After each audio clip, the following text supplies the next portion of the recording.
Tell a kid they can't have dessert before dinner. Suddenly, that's all they want. Tell someone a club is members only. Now everyone wants to join. It's called reverse psychology, and it works. But here's what nobody tells you. The person you're constantly using reverse psychology on? Yourself.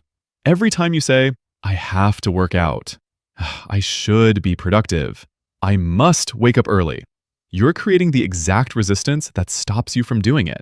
You're in a power struggle with yourself, and you're losing. Today, I'm breaking down the psychology of reverse psychology and why understanding this one principle will change how you motivate yourself forever. Because the problem isn't that you're lazy. The problem is that you're trying to force yourself, and your brain will always fight back. What is reverse psychology and why it works? You already know what reverse psychology is. Say the opposite of what you want someone to do, and they'll do what you actually wanted. Classic examples. With kids. Don't you dare clean your room. Kid cleans room to rebel. In sales. This product probably isn't for you. Customer immediately wants it. In dating. Playing hard to get. Other person pursues harder. In marketing. Members only, invitation required. Everyone wants in. Most people think it's just a clever trick, but there's actual psychology behind why this works. The science. Psychological reactance theory. Developed by Jack Brem in 1966. The core principle. Humans have a fundamental need for autonomy, the freedom to make their own choices. When that autonomy is threatened, someone tells you what to do or what you can't do, your brain activates a reactance response. Translation, you're trying to control me? Oh, I'll show you. I'm going to do the opposite of what you want. Why this evolved? From an evolutionary perspective, reactance protected us. If someone tries to control you, potential threat to survival. Your brain says, resist, maintain autonomy, don't be dominated. The irony, this happens even when the restriction is good for you. Example, doctor, you really should exercise. Brain, don't tell me what to do. Doesn't exercise. Parent, you can't stay up late. Teenager, watch me. Stays up late. It's not logical, it's psychological. Your brain prioritizes autonomy over outcomes. When reverse psychology works, person values autonomy highly. Person doesn't detect the manipulation. The relationship allows for pushback. The restriction feels arbitrary. When it backfires, person detects the manipulation, feels patronized. Person doesn't care about autonomy in that context.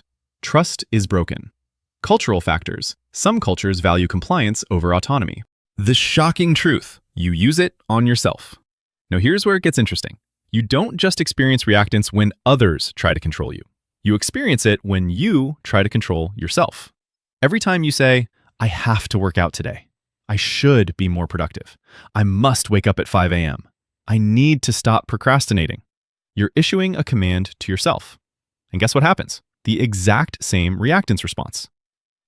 The internal power struggle. Your superego, the should voice, you have to do this. You should be disciplined. You must be productive. Your autonomous self, the freedom-seeking part, don't tell me what to do. I don't have to do anything. You can't make me. Result, you sit there, paralyzed in a power struggle with yourself. Your superego pushing, your autonomous self resisting. This is why. Just do it advice doesn't work. You procrastinate even on things you want to do. The more you tell yourself you should, the less you want to. To-do lists feel like prison sentences. Discipline feels like a battle. Because you're treating yourself like someone to be controlled. And your brain will always resist being controlled, even by you. Real example. You want to work out. Approach 1. Forcing. I have to work out. I've been lazy all week. I should go to the gym. I have no excuse. What happens? Immediate resistance. I don't have to. I'm tired. Maybe tomorrow. You've created a battle, and you just want to avoid the battlefield. Approach 2. Choice. I'd like to move my body today. Gym? Walk? Dance?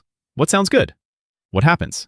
No resistance. You're not being commanded. You're choosing, and suddenly it feels possible. The critical insight. The problem isn't lack of discipline. The problem is that you're in a never-ending power struggle with yourself. And the more you try to force yourself, the more you'll resist. The reverse psychology tricks, short-term hacks.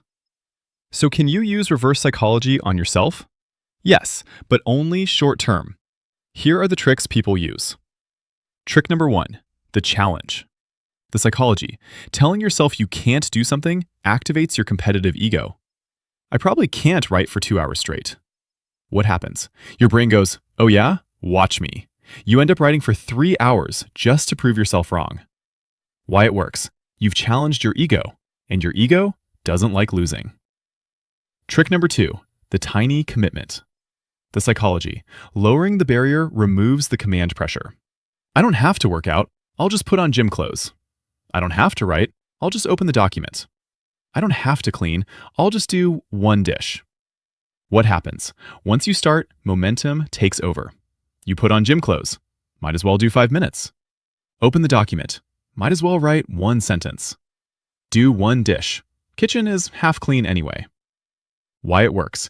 You remove the have to. It's now optional. Resistance drops. Trick number 3, the forbidden fruit. The psychology. Tell yourself you're not allowed to do something. I'm not allowed to work on this project today. I have other priorities. What happens? Suddenly, that project is all you want to work on. Why it works? Restriction creates desire. Your brain wants what it can't have. Trick number 4, the reverse challenge. The psychology. Frame the task as too hard for you. This is probably too difficult for me. I don't think I'm ready. What happens? Your ego kicks in. Too hard? I'll show me. Why it works? You've activated your desire to prove yourself capable. Do these work? Yes, short term. You can trick yourself into action, but here's the problem. You're still manipulating yourself. You're still in a power struggle with yourself. You're just using more clever tactics. And eventually, you'll see through your own tricks. The real question: why are you fighting yourself in the first place? Why do you need to trick yourself into doing things? There's a deeper problem here. The real problem and the real solution. The real problem. You've internalized external control. As a kid, people told you, you have to do your homework. You should eat your vegetables. You must go to bed now. And you resisted, because reactance. But then something happened. You grew up, and you internalized those commands. Now you are the one saying, I have to be productive. I should work out. I must wake up early. You've become your own controlling parent. And your autonomous self is still that kid who says, you can't make me. The internal conflict. Part of you, you lazy piece of shit, get up, work harder, stop wasting time. Part of you, fuck you, I don't have to do anything, leave me alone. Result? Paralysis, procrastination, self-sabotage. Not because you're lazy, because you're at war with yourself. The real solution, beyond tricks. Stop commanding yourself. Start choosing for yourself. This isn't just semantics. It's a fundamental shift in how you relate to yourself. The shift from, I have to work out, to, I'm choosing to move my body today. From, I should be more productive, to, I want to accomplish this today. From, I must wake up at 5 a.m., to, early mornings align with my goals. I'm choosing to try it. The psychology, self-determination theory. Developed by DC and Ryan. Humans have 3 fundamental psychological needs. Autonomy, feeling like you're in control of your choices. Competence, feeling capable and effective. Relatedness, feeling connected to others. When these needs are met, you experience intrinsic motivation. You do things because you want to, not because you have to. The key: autonomy is the foundation. If you don't feel autonomous, if you feel controlled, even by yourself, you'll resist. The solution? Give yourself autonomy, even from your own expectations. How to do this practically? 1. Stop using should, have to, must. Every time you catch yourself saying these words, pause. Ask, do I actually have to do this, or am I choosing to? If you're choosing to, reframe. I'm choosing to do this because... If you're not choosing to, maybe you shouldn't do it. 2. Find your intrinsic motivation. Don't ask, what should I do? Ask, what do I actually want? The things you want to do don't require force. Example, forcing. I should work out because I'm out of shape and I'm lazy and I need to fix myself. Intrinsic. I want to feel strong. I want energy. I enjoy how I feel after moving. The difference. First one equals command from shame. Second one equals choice from desire. First creates resistance. Second creates pull.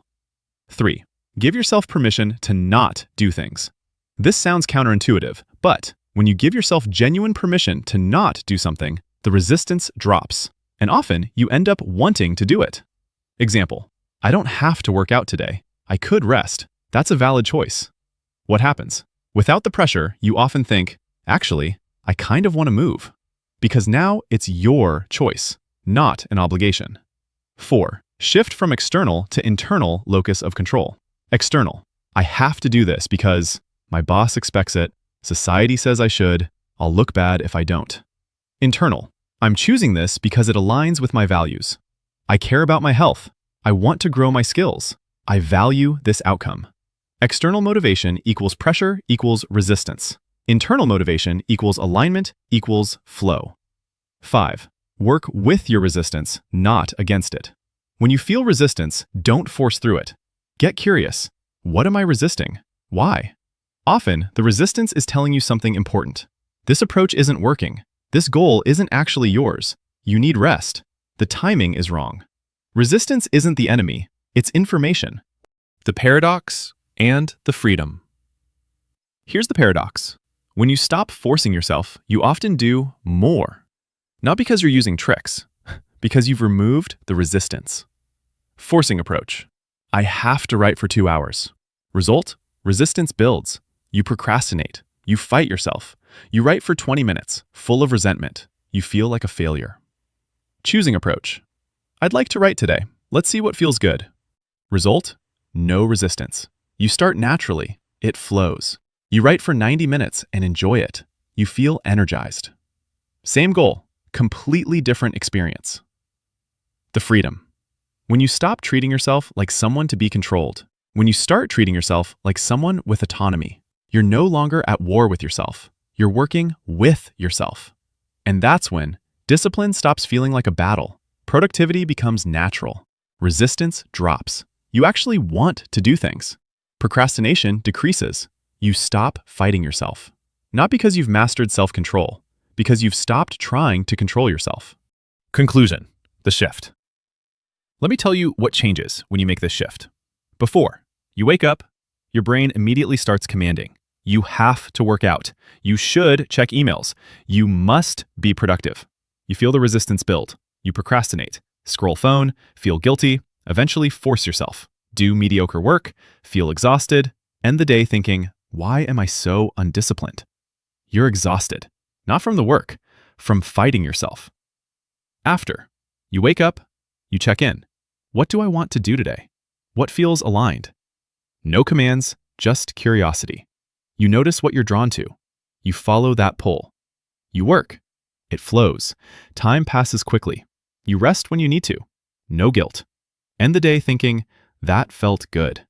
You're energized because you worked with yourself, not against yourself. The truth. Reverse psychology works because humans need autonomy. You can use tricks to manipulate yourself short-term, but long-term, the real solution is to stop fighting yourself. Stop commanding yourself. Stop treating yourself like someone who needs to be controlled. Give yourself what you've been craving this whole time. Choice, autonomy, the freedom to be on your own side. Your challenge. For the next week, every time you catch yourself saying, I have to, or I should, pause. Ask, am I choosing this, or am I forcing myself? If you're forcing, try choosing instead. I'm choosing to because reason that matters to me. And notice what happens. You might be surprised how much easier things become when you stop fighting yourself. Drop a comment. What's one thing you've been forcing yourself to do? Subscribe for psychology that helps you work with yourself, not against yourself. And remember, the most productive people aren't the ones who are best at forcing themselves. They're the ones who've stopped fighting themselves entirely. Stop forcing, start choosing. You'll be amazed at what becomes possible.